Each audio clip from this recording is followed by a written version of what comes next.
everyone, and welcome back to the Colour Cave, where we like to play with art stuff. My name is Jem, and today we have our monthly art subscription box all the way from Germany. It is of course Upcrate, and I am glad to say it has arrived in a timely manner, which is more than can be said for the rest of my mail recently.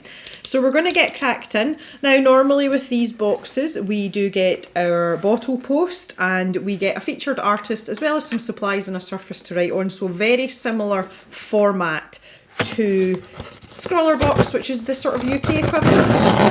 Oh, I've got a bit of crinkly going on here. Oh, my sticker sheet's taking a bit of a battering. They have started putting all their stickers on one sheet, which I love. We've got a palm tree. It says for your wanderlust. Definitely got a bit of wanderlust right now. Oh, this looks charcoaly. I like this. I love the dark features in the eyes as well. It gives that sort of slightly creepy feel to it, but I love these colours as well. Okay, so the co-captain for this Upcrate is Eleanor Shapiro, and they are from Los Angeles. 23-year-old artist. Lots of pictures, very, very distinctive style, and she clearly likes to paint and draw listening to music because she's got headphones on in quite a few of her pictures. So if you want to check out more of her work, she is on Instagram and her Instagram tag is here. Right, we've got our bottle post, which I will look at last. A pencil rocket for Captain Crate. Oh my goodness. Bottle Post is the kind of like their magazine, so it tells you about the supplies and there's usually other stuff in there as well, so we'll take a look at that in just a second. Now I'm looking at the drawing stroke arting surface here, and it is mid-tone paper. It's like a grey paper. We're getting 3 sheets, which is quite stingy these days on the monthly subscription box front. It's been a while since I've seen this few pieces of paper. Is that even a proper sentence in English? It's been a while since there's been as few pieces of paper as this in a subscription box. Lately it's been a lot of actual pads that have been procured for the set subscription boxes, so that's quite interesting, but that leads me to think that maybe the actual supplies are maybe a little bit more expensive. Just a thought. So it's got a little bit of texture to it.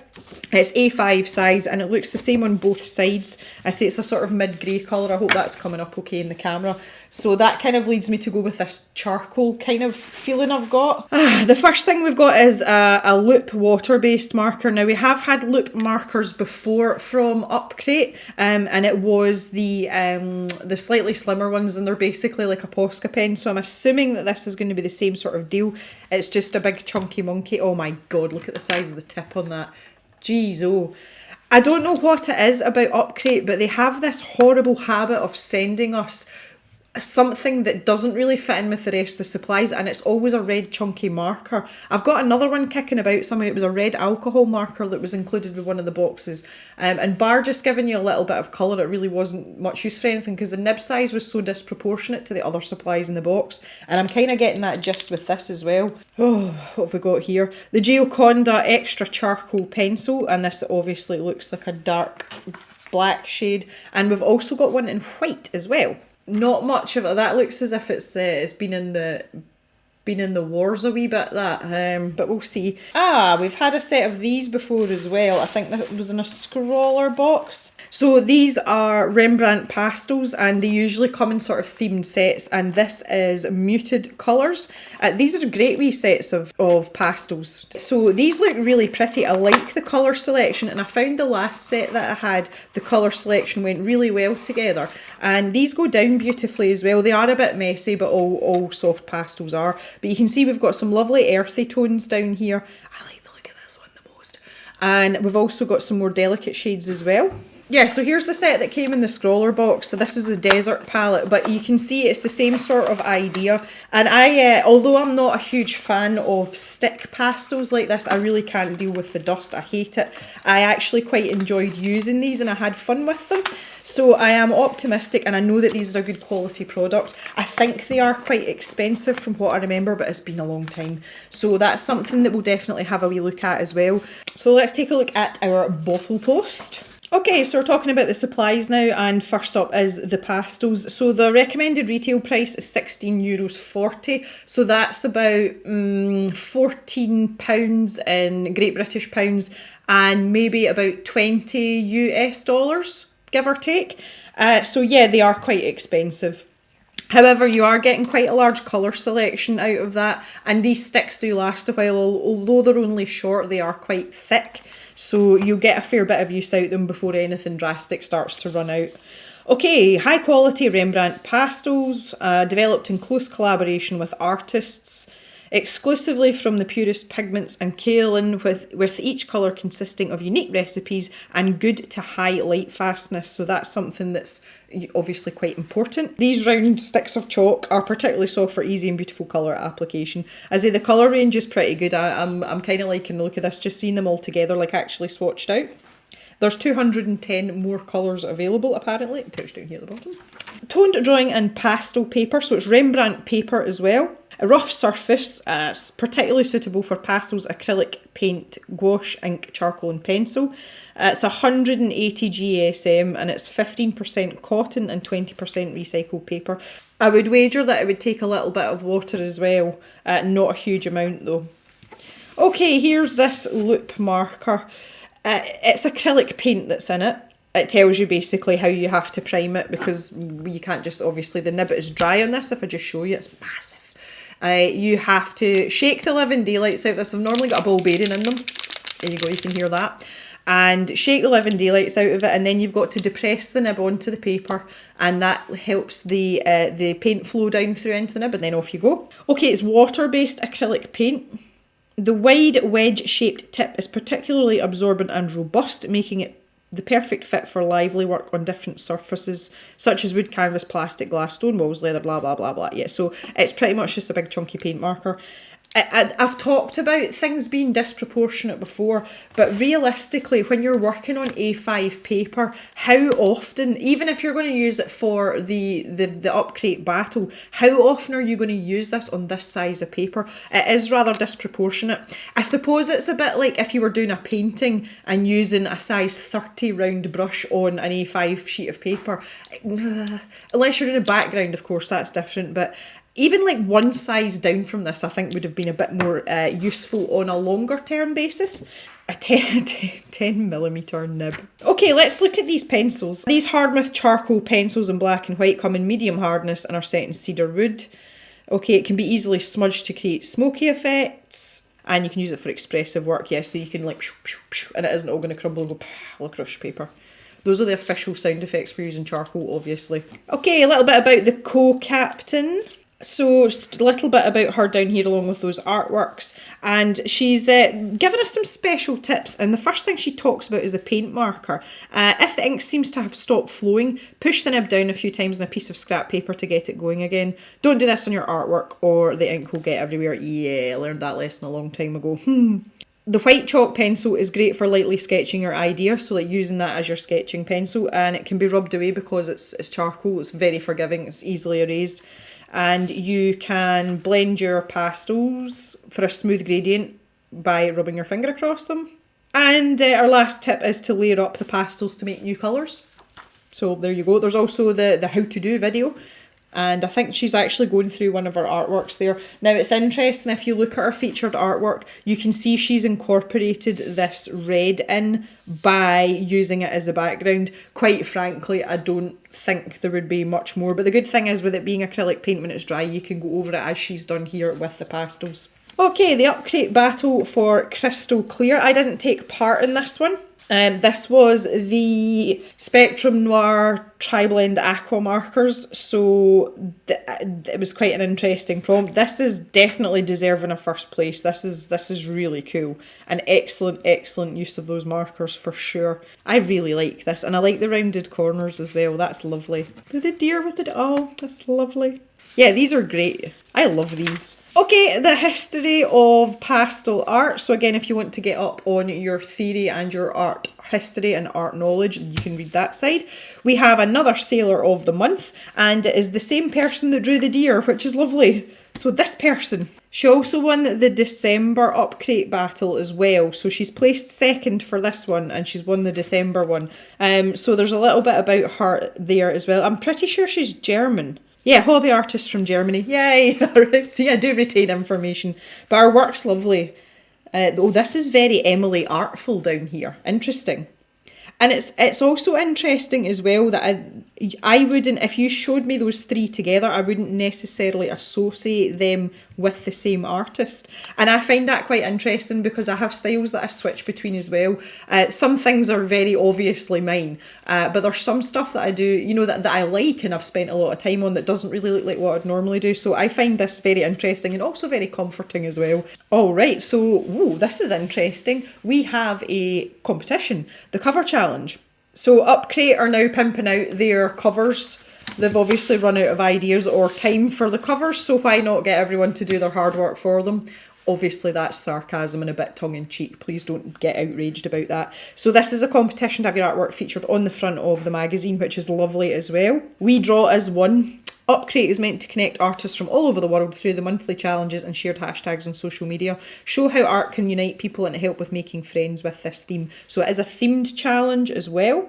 I don't know if I would, it's something that I would want to spend time doing, but then again, I am really pushed for time. So if it's something that you're looking for some inspiration or a goal to work towards this would be excellent to enter in for. They've got a little bit of an advertisement here for previous Upcrate boxes. So if you missed one and you still want it, then they've got a little selection here to show you. These are the loop markers here. Funny, I was just talking about them. They're actually in this, and that was Upcrate 5 from January 2020. God, that was over a year ago. It doesn't feel like that long. Okay, and we've got our quiz time here as well, and the solutions from last time. Let's take a look, most importantly, at what our Upcrate battle is going to be.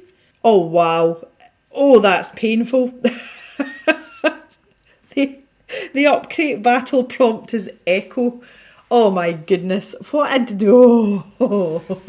Talk about making things difficult. Right, what I'm going to do is I'm going to take 5 and go and make myself a cup of tea and have a little think about this. When I return, we shall quick test out our supplies and we'll just get fired in and see what we can come up with for this prompt.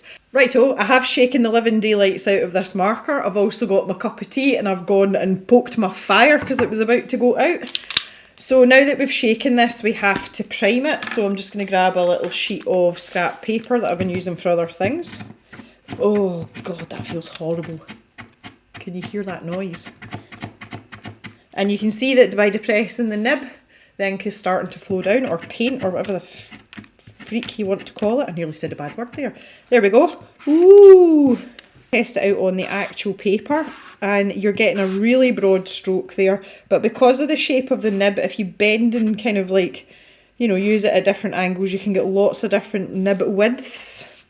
What I also want to do is make a block of colour here, because I do think that I'm going to use this for a background because I don't fancy trying to fiddle about with it anywhere else. That might just be impatience. It might just be my not big fanness, another great use of English there, of markers in general, or the fact that I just don't think that we really needed this in this box. It's a bit more pinky than I thought it was going to be. It doesn't look like that in the camera, but as it's drying, it's got a kind of pinkish hue to it. There's no doubt about it though, the paint flow is great and I quite like these loop markers. And the drying time's fairly quick as well. So if you're wanting to cover a large area, you know, if you're going to do like the whole thing, it's not going to take you that long. So we'll let that dry, and while it's drying, let's have a wee look at our pencils here first of all. So this is the extra charcoal, and oh, that feels okay. One of the things about charcoal pencils is they are going to feel dry. Like, you know, there's no getting away from that, but that they're supposed to be. So let's see if we can get some sort of, okay, so that is pretty dark. If you just layer that up gently, and you are going to get dust off of this, don't wipe it with your hand because you'll smudge it everywhere. The best thing to do is to tip and chap. That's a very Scottish word. To chap something's to knock, or, you know, I was going to say dunt it, which is also a Scottish word. It all means the same thing. If you knock something or tap it. But yeah, we can build that up, and the paper's taking that beautifully, so you can get a really, really rich dark there, which is exactly what we want, because that will give us some contrast. Again, ooh. Now these actually feel really nice for charcoal markers. Goodness sake, Jem. For charcoal pencils. And again, we can build that up, and you can see the white's pretty white. So yeah, that's a thumbs up for me, and that's something that I might actually use. I'm kind of working myself up to doing a piece in charcoal as another video at some point, but I just need time to have a little bit of practice. So this might be good practice. Okay, that one's kind of blending in with the paper. They are very, very soft, and they're very silky to touch as well. They feel nice to touch. But again, layered up with something could mute down your colours for you, but that is a very, very pale grey. Slightly apricot-y, peachy tone there. We've definitely got a great range of colours here, there's no doubt about that. That's a more pinky pink. This is more of a salmon pink, isn't it? And these are all popping out really nicely on this paper as well. So if you just want to use them straight onto the paper. Oh, this is the one I like. Oh, that's nice. That's moody. That's moody. These have got names, I'm sure. Oh no, they've just got colour numbers, not names. 709.5, you are my friend. Sort of earthy, warm red tone there. Olivey, greeny typey colour. And a darker sandy colour. That's quite nice as well. And more of a green. Oh, that's a nice palette. Oh, that's a lot more vibrant than I thought it was going to be as well. Excellent! Really enjoying that. So I'm just waiting for this to dry now. This side is dry, but the last kind of strokes that I put down there aren't quite there yet. So we'll waft that about. We'll give it a minute. Maybe have a drink of tea while I'm waiting. So we're talking about layering these up. But the other thing I want to do is a smudge test, but I'm going to do that last because it's going to give me a dirty finger. So let's try layering up and see what happens. Because I'm thinking to myself, this colour here that I really liked would be good for muting things down. So, for example, if we were to put down a wee layer of this pinky colour, why not? And maybe we'll just give that a wee smudge into the paper with a finger or a blending stump, because the oils from your finger will transfer onto the paper and that can cause you problems if you're wanting to layer things up, so just bear that in mind. But if I pop a wee bit of this over the top, we'll keep it quite sparse. Rub that in. I'm not entirely... It's not really doing much, is it? Just making a muddy mess. That was probably the wrong colour to try it with. But I was kind of hoping we could mute things down a bit. Okay, yeah, we can. So it's like a mute sandwich. So you want your main colour on the bottom and the top, and then that darker colour in the middle. Excellent. Learn something new every day. I like the green, obviously. That kind of goes without saying. A wee bit of this over the top here. And see if we can lighten this up and then kind of like go into a gradient. Oh yes. Oh, that's nice. That's kind of cool. Okay, so let's see what happens when we use these over the top. That's going down okay. And maybe try this green as well, just for fun. We've got so many colours to choose from. That's what I like about this. And let's have a wee go smudgy into here. Yeah, so the coverage is fairly good. And even just doing that, I can feel the texture of the paper, so I can still go back in with another colour on top of that, on top of the acrylic. And I think we're going to be okay. There is some buckling of the paper with the marker, and I'm pretty sure you can see it there. If I turn it on its side, you can see it's just starting to crinkle a wee bit. So that's, I was kind of hoping that the paper would be able to take that, and that's kind of made me go a bit kind of, okay. But we can live with it, it's not a problem. So the charcoal as well is happy to go down. So everything's playing nice on top of the paint marker, which is good because I think that, oh, that's a bit of transfer there. I've got a bit of this, has turned this a little bit pink. So might have to be a wee bit more careful with that. So the last thing was just to smudge this charcoal to see what would happen. And it's moving. It's not incredibly mobile, but it is moving. I'm running out of fingers here. So you can shove that about a wee bit, but I'm wondering if it's gonna... Now when I'm doing that on top of the marker, I can feel the paper starting to pill up under my finger. Only a tiny little bit, but it's happening. So again, we probably have to go easy with that. Quite an interesting set of supplies. They're gonna do stuff, which is good. So let's chuck that to the side and let's just grab a fresh sheet of paper. Now initially I was going to just take the marker and do a solid red background for this, but on account of the buckling that we've just encountered, I have completely changed my mind. Right, okay, so as suggested, I'm going to use this white charcoal pencil just for a bit of an under layer. I'm going to start off here, and then...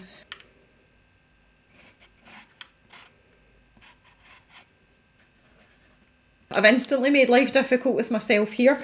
For Echo, I'm thinking cavernous, which makes me think of a cavern, unsurprisingly. So I'm going to start with this red marker, and I'm just going to use the skinny side of the nib, so this corner here, and I am going to sort of give myself an outline, and I really didn't think I would ever outline anything with this marker. It is a bit ridiculous, if I'm honest, but these challenges are here to challenge us. So, you know, that's reason enough. And thankfully, because of the shape of the nib, we do have that versatility, and it's just as well for me right now. Obviously, these challenges are a bit more interesting when you are doing them off the cuff like this. It makes for much more interesting results, and maybe not your best artwork, but certainly pushes you out past your comfort zone, which is something weirdly I'm really into. It doesn't stress me out so much. It used to, I'm not going to lie. It used to, and basically that sort of being out my comfort zone was the stressful part, and I didn't enjoy it at all. But what I've learned now is, after a couple of years, is don't be so hard on yourself and don't set yourself like mega expectations.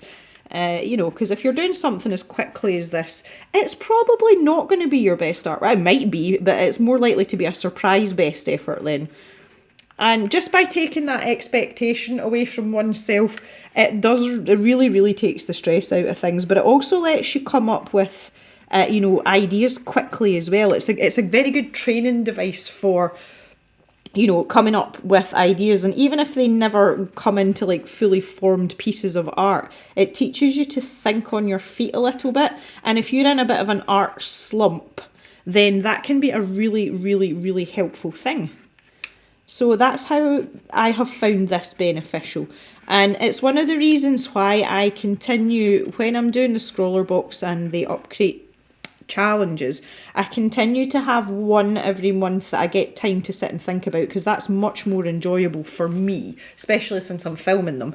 But also this idea of doing the other one straight off the cuff. So I'm getting the best of both worlds without losing any enjoyment out of it. So that's kind of my my philosophy and my thinking on it. I just want to make sure that I've got this idea straight in my head, because it is sort of a half-cocked idea. You know, I've literally thought about it for like not even 10 minutes, I don't think. Fabulous, we have a starting point. Okay, the next part is just going to be me filling this in, so we'll not bore you with that, we'll just get this sped up.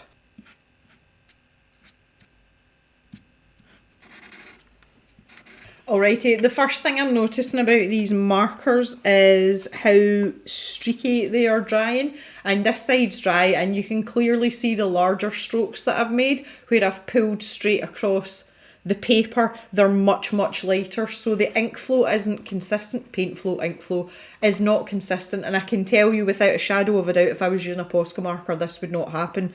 Even though the nib size is larger, the paint letdown should still be consistent enough that you can move in one fluid stroke and you're going to get the same coverage. So that's a little bit disappointing. I'm also feeling already, I know I've covered quite a lot of this with paint, and technically this paper isn't really designed for it. I felt as if they could maybe have given us different paper, you know, for people that do want to use the marker more. Okay, so I want to get started here in this middle section.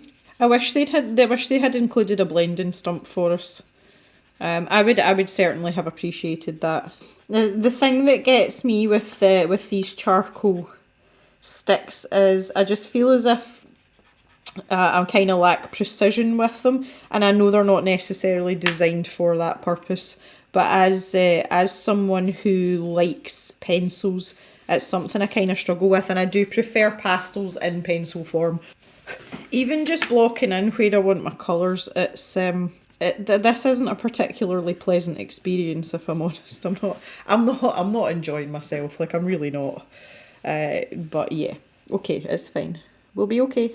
Yeah, I'm perfectly aware that pastels really, you know, it's a really expressive medium, and it's usually like swooshy strokes and, you know, that kind of thing, and I just feel that I feel very restricted on this paper, and I know that is purely a personal thing.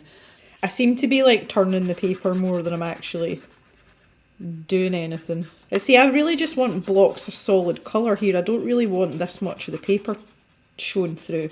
Like, all these little fine details and everything that I've just put in, I feel they're kind of like just going to be obliterated. And this charcoal, it's not moving as well on this paper as I would have wanted it to, or would have hoped it would. So, impressions so far, I just feel that the marker doesn't fit in. I'm not really that excited about the coverage, and I feel like we've been given the wrong paper. That's just how I'm feeling at this initial stage. That may change. I really, really, really struggle with like a lack of precision in art. Like, I really do.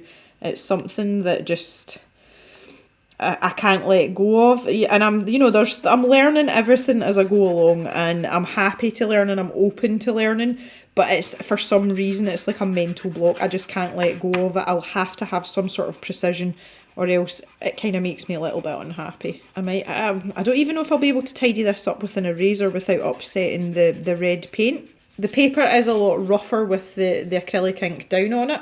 Originally I was going to have one light source in the middle here. In fact, no, right, let's just go for it. Oh, this is scary. What are you doing, Jem? Oh, I am not enjoying myself at all. This feels horrible under my finger as well, like really horrible. Oh. I'm going to turn this round. I think that would be most sensible. Now, I'm swithering whether to use something else for the base colour here, but there isn't anything that's close. So I'm just going to stick with this this sort of earthy red colour, and we'll do something fancy over the top of it so we can tell the difference between these parts at the bottom, which would be stalagmites, as opposed to up the top here, which are stalactites. The good thing about having this painted background is it's a place for me to put my fingers when I'm working away with this pastel, and I'm not sticking my big grubby fingers in the actual pastel parts. I have been known to leave a fingerprint or two in some of my artworks. And you think you're being careful as well. I'm actually tempted to shave a little bit off some of these with a craft knife and apply them with a cotton bud or a Q-tip or even a blending stump. Again, don't know how well that's going to go on this paper. Having tried quite a few pastel papers, for me there's no competition. If you are looking for good pastel paper, save up your pennies and buy Pastel Mat. It takes pastel pencils equally as well as pan pastels, chalk pastels, and it's an absolute pleasure to use. Like, it really, really is. Highly recommend it. Anyway, that's not what we're here for. Okay, so I've got my basic outline now, and I think it looks a wee bit like a cave, possibly. Not this cave, but a cave. I don't want to just start going daft with the charcoal pencil. I do want to try and incorporate some of this other stuff here, but I don't know how well this is going to go. Again, see the lack of precision. I'm going to get a blending stump. I don't care if it's cheating. I've got a couple of cotton buds here, and I've also got a very skinny teeny weeny blending stump.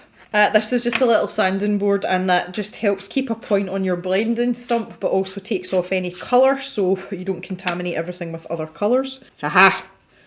Okay, this is how I'm going to get my precision, and I do think that this black charcoal pencil is going to be my saviour right now. Thank goodness for this pencil is all I can say. Pencils and blending stumps. It's also going to help me to get these defined lines that I have been craving so badly. Oh, okay, that has sharpened beautifully, and it is absolutely solid as a rock. I am really impressed with that. I've just used my Tagalo multi-sharpener. I do use this sharpener for quite a lot of things, but I use it because it's got several settings on it, and you can get a really short stubby point up to a really long thin pointy point. So that's on a number 2 setting, which is the second lowest one, and that helps to prevent breakages. Obviously, the less of the core that's shown, the more stability there is in it, because it's got the wood and the casing protecting it. So yeah, that's I'm really happy about that, and it's given me a lovely point. I'll zoom in a bit. Hope you can see that. So I want to continue to show that there's light here. Now, I may have been a bit heavy-handed there with my black charcoal pencil, but I'm hoping that I'm going to be able to blend this out and just soften that up a little bit, mix it in. Try not to stick my fingers in like everything that I've just done, but I find it very, very difficult. Now that's interesting because that darker red is blending out to virtually zero in amongst that paler colour. Gonna have to be a bit more heavy-handed. Unusual. I'm just trying to get a bit of variation here as well, and there wasn't any rhyme or reason to using a particular colour. I still think I want this a lot darker down here. I'm kind of not scared, but I'm worried now that by layering up too much, I'm just going to end up with this kind of like muddy grey mess. And I kind of get the feeling that I'm headed in that direction with this bottom part here. Okay, that's a bit better. That's kind of more what I was aiming for. So trying to think about light source here. I feel as if with this cotton bud I'm taking off more charcoal than pastel than I'm putting down. See, I feel like this would be a lot darker in here as well, but bar slapping like 10 tons of of the charcoal pencil on it. Which, yeah, clearly I'm heading in that direction. But yeah, I don't know. Kind of struggling with this. I've got to find that balance as well between leaving the texture on the paper and completely obliterating everything that, you know, that I've done. And that's kind of difficult as well. Like, there's definitely an element of self-control in that. So let's, this is going to have some sort of highlight on it, but I get the feeling it's going to be a lot softer. And then, see, again, I feel as if, like, I'm totally overusing this grey, like, and I know I am. Okay, I'm starting to get a feel for this light source in the middle now, and you can see here around these parts, that's where I'm trying to capture more of that. I might build that up, but I'm just kind of like trying to get my contours going, you know, similar to what I've got going on down here. And this is where the work is, and this is taking me a lot longer than I thought it would. I'm getting picky in my old age. I'm trying really hard not to overwork this as well, but I am not experienced with pastels. I've had a shot before, but I'm not proficient with them, let's just say that. But I'm having fun, and surprisingly the mess isn't bothering me, and that's something that I usually complain about quite a lot. My desk is looking quite dusty, but that's to be expected. You can't not expect that to happen. But I'm just going to keep working my way around here. I don't really have much to say because I'm just doing the same thing over and over. There's no point in talking to you when, you know, just for the sake of talking. I do plenty of that as it is. I don't need to make it worse for myself. Okay, I feel like I'm getting somewhere now. Like, I feel like I'm getting there. I keep having to turn this round. You guys must be getting dizzy by now. Okay, so I just need to start darkening down this bottom corner here. Now I'm touching everything. Now what I'm finding is I'm starting to get grubby marks on the red marker. I'm hoping that I'll be able to lift them with a kneaded eraser once I'm finished, because I am struggling now for places to put my fingers, and my fingers aren't exactly clean. So that would be nice. I'm just trying to keep my shapes quite random here because I noticed I was starting to get quite uniform with things. That's funny because I've talked about that quite recently, and I've talked about it quite a lot, that you're trying so hard to make things random that they end up being not random.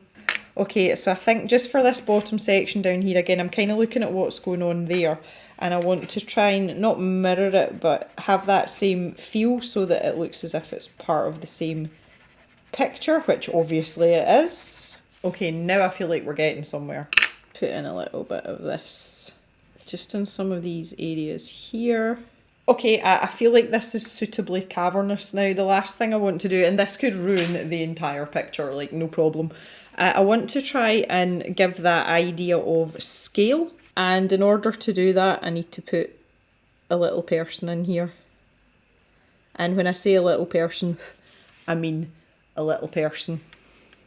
Because obviously, if there's going to be an echo, there has to be some sort of movement. And I would say that is a suitably tiny person. And they're going to be casting a shadow backwards. I don't know if I'm going to be able to do this without ruining things. Wow, that was epic. That it's not turned out. Oh, I'm not finished. Hang on. Okay, so yeah, I'm just hoping that I can pick up some of this without lifting any of the paint. They're not really noticeable, but I know that they're there, kind of thing. Okay, that's not turned out entirely the way I expected it to, but I'm relatively pleased with it. I can't say that I'm displeased with what's going on here. Yeah, for a little couple hours in an afternoon, why not? So I'm just going to sign the bottom. So in terms of the supplies then, I would have preferred pastel mat, but that might just be me being spoiled because I own some. I think these pastels would have worked a lot better in that. The pastels themselves are amazing. I like them a lot. I love the colours that they came in, and I'm pleasantly surprised by the white charcoal and the black charcoal pencils as well. I'm going to add those to my charcoal repertoire. As for the marker, not that impressed. Quite disappointed with the coverage situation. And as I said originally, it's just a bit too clumsy, especially for an artwork of this size. But still, all in all, I've had really, really, really good fun with this. And I'm quite pleased that I've managed to come up with something so quickly for such an awkward prompt. But awkward prompts like that are what push you to do things and do things differently. So yeah, all in all, a good time this afternoon. I just like to be happy and play with art stuff, and that's exactly what's happened. So please, down in the comments, tell me your thoughts on the box. Tell me about your Upcrate battles, what you've got planned, or if you've done one already. You can always tag me on Instagram if you've done your Upcrate battle already. And that's it for today, guys. Thank you very much for watching, and I'll see you back in the cave on Sunday for another video. So have a good day, everyone. Stay safe. Bye for now.